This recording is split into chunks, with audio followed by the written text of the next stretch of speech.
be observed in the breach rather than enforced. But they do glorify it, the Telegraph papers. It's interesting. They always call for law and order and standards to be upheld. It comes to hunting. There's a real case of double standards. Kevin, thanks for your perspective this morning. I see you.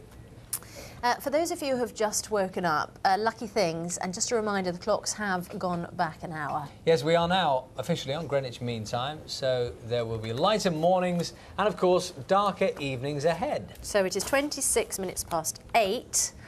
David Perot has written a book about the clocks changing and why we do it. It always causes concern.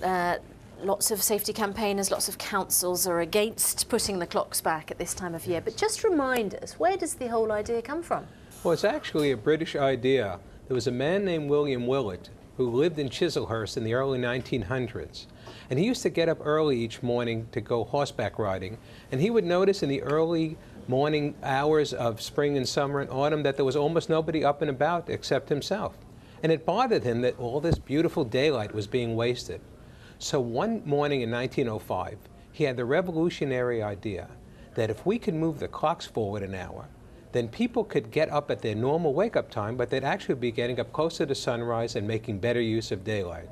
And that's how the idea began. I know in the book you sort of detailed lots of fascinating information about this. Have you considered the idea that had no one bothered, changing the way we look at time and changing the clocks at all, what difference would it make? I mean, how different would our lives be really?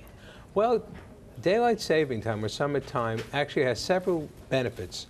It does, studies have shown that it reduces traffic accidents and fatalities, that it saves energy, that it cuts crime, and also most people like it. Most people would rather have an extra hour of daylight in the evening after work or after school than in the morning. So it's generally been very popular, and it has generally been found to have good benefits. There is a proposal here that we should stay on summertime during the winter, and in fact add another hour in the summer. That's it.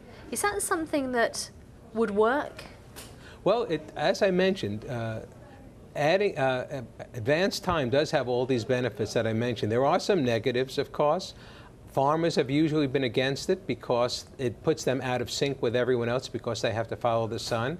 And a lot of people dislike the very dark mornings. But overall, it generally has been found to have mostly positive benefits, and therefore it probably should be something that should be given strong consideration. Tell us briefly about the US city that was divided in two, different times within Oh one yes, city. well there's the twin cities of Minneapolis and St. Paul are right next to each other and actually act as one metropolitan area, but they're actually different cities. And there was one time when one had daylight saving time and one didn't, so they were an hour apart, even though they were essentially one metropolitan area. So if it was down to individual councils here, can you imagine? That could also be a problem.